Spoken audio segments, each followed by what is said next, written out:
Okay, namaste bachcho. So today we will again take one chapter. This is chapter fifth, class fifth ka chapter first. Um, the title of the chapter is "What a Bird Thought." चिड़िया ने क्या सोचा. Now, as always, um, हमें ये chapter क्यों पढ़ना चाहिए? क्या ऐसा रीज़न है कि जिसकी वजह से चैप्टर पढ़ना चाहिए? What is the central theme इस चैप्टर का? तो इस चैप्टर में जो पोएट है उन्होंने ये चैप्टर इसलिए लिखा है क्योंकि एक बताना चाहते हैं कि एक बर्ड, एक चिड़िया क्या क्या सोच सकती है, क्या क्या सोचती है जब वो एक बच्ची रहती है, जब वो थोड़ी बड़ी होती है, जब वो एडल्टहुड में जाती है और जब फाइनली वो अपना घोंसला छोड़ती है तो क्या क्या सोचती है. बट हमें चिड़िया के सोचने से क्या लेना देना. चिड़िया जो भी सोचती है उससे हमें क्या फ़र्क पड़ता. तो रीज़न ये है कि ऐसे चैप्टर्स या ऐसे चीज़ें हमें पढ़ने से ये पता चलता है कि क्या हम भी अपनी दुनिया, अपनी ज़िंदगी के बारे में इस तरह सोच सकते हैं. क्या यही सेम चीज़ें हमारी भी ज़िंदगी में लागू होते हैं कि जब हम बच्चे थे तो कुछ और सोचते थे, जब बड़े हुए तो कुछ और सोचते थे.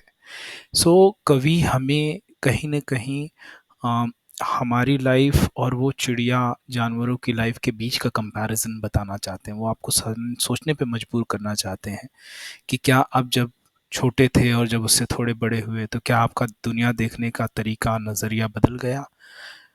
तो ये चैप्टर एक मोटिवेशन है आपको उस दिशा में सोचने की. So let's start. यहाँ हम इंग्लिश में देखेंगे और फिर हम उसे हिंदी में देखेंगे. जो अंडरलाइन वर्ड्स हैं ये बहुत ही इम्पॉर्टेंट वर्ड्स हैं. इन वर्ड्स की मीनिंग आप प्लीज़ अपनी नोटबुक में लिखिए और उसे फिर पढ़ने की कोशिश करिए, उसे याद करने की कोशिश करिए, इससे आपकी वोकेबलरी भी बढ़ेगी. So to begin with, I lived first in a little house. मैं पहले एक छोटे से घर में रहता था. लिटिल मतलब छोटा. And lived there very well. और वहाँ बहुत अच्छे से रहता था. The world to me was small and round. मेरे लिए दुनिया छोटी और गोल थी. स्मॉल मतलब छोटी, राउंड मतलब गोल. And made of pale blue shell. और हल्के नीले खोल से बनी थी. Shell, shell is what is shell. Shell मतलब अंडे की जो परत होती है उसको शेल कहते हैं. और पेल क्या होता है? पेल होता है हल्का कलर, हल्का रंग, उसको पेल कहते हैं. यहाँ पे हल्का नीला, पेल ब्लू, हल्का नीला रंग की जो उसका कवर, अंडे का कवर है उससे बना हुआ है. ये कब की बात कर रहे हैं? जब चिड़िया अंडे में है और वो अंडा छोटा है तो उसे लगता है यही दुनिया है और उसे बड़ा अच्छा लगता था क्योंकि कंफर्टेबल था. दुनिया छोटी थी, गोल थी और पेल ब्लू शेल की बनी थी. फिर अब चिड़िया उस अंडे में से बाहर आके अपने घोंसले में रहने लग गई. I live next in a little nest. मैं अगला एक छोटे से घोंसले में रहता था. Nor needed any other. और किसी चीज की जरूरत, और किसी और की जरूरत नहीं थी. नॉर मतलब और किसी, किसी भी चीज की. Nor needed anything. I thought the world was made of straw. मैंने सोचा कि दुनिया पुलाव से बनी हुई है. पुलाव, स्ट्रॉ मतलब आपने देखा होगा घोंसला जो होता है वो अ, जो पेड़ पौधे की जो टहनियाँ होती हैं जो सूखी होती हैं, या फिर आपके जो क्रॉप्स होते हैं जैसे राइस और वीट की जो उनके डंठी होती है, जो उनका ट्रंक होता है, जो स्टेम होता है, वो उसको स्ट्रॉ बोलते हैं. जो सूखी हुई जिसको चिड़िया यूज़ करके अपना घोंसला बनाती है. And covered by my mother. और ये घोंसला कैसा है कि ये पूरा का पूरा कवर्ड है. उसकी मम्मी जब भी आती तो अपने दोनों विंग से पूरा कवर कर लेती तो उसे लगता था दुनिया स्ट्रॉ से बनी हुई है और माँ से ढकी हुई है और मेरी माँ ने ढक रखा है. अब चिड़िया घोंसले से निकल के थोड़ा ऊपर उड़ी. One day I fluttered from the nest. एक दिन मैं घोंसले से फड़फड़ा कर निकला. फ्लटर मतलब फड़फड़ाना. To see what I could find. यह देखने के लिए कि मैं क्या पा सकता हूँ.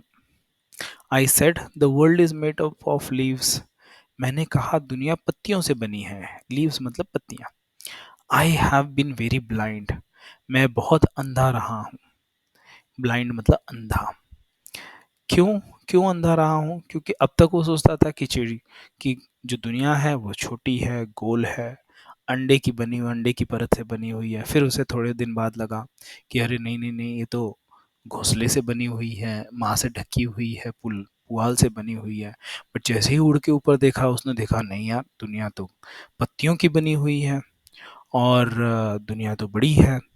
तो उसे लगा कि यार मैं तो कितना अंधा था कि मैं देख नहीं पाया। So now at last eye flu beyond the tree. अंत में पेड़ से आगे उड़ गया, बियॉन्ड मतलब आगे।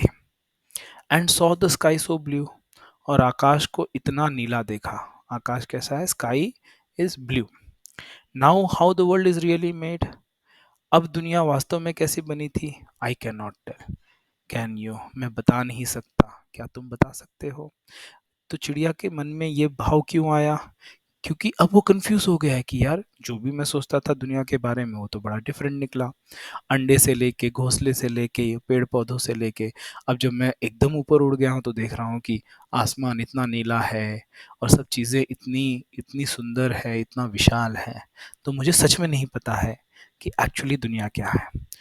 क्या ये हमारे साथ नहीं लागू होता है? बहुत सारी चीज़ें ये हमारे साथ भी लागू होती है। जब हम बच्चे थे तो हमें लगता था कि दुनिया हमारा घर है, हमारे मम्मी पापा ही सब कुछ है।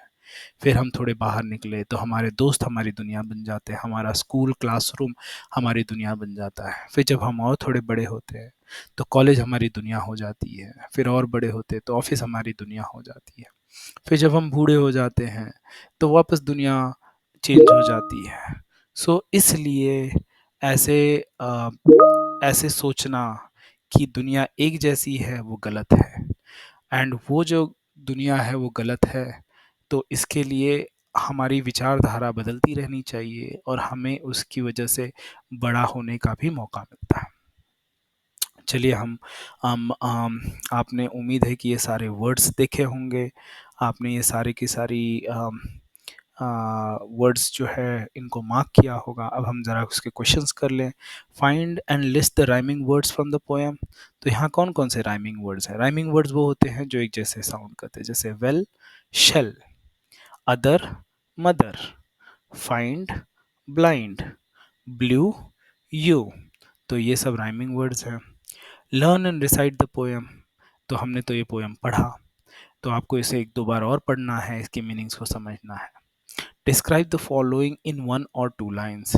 The first little house of the bird. The first little house of the bird was its egg, which was small and round and made up of pale blue shell. तो चिड़िया का पहला घर क्या था?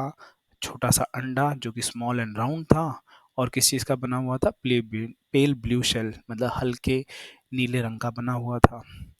दूसरा, the nest. So how is the nest made up of?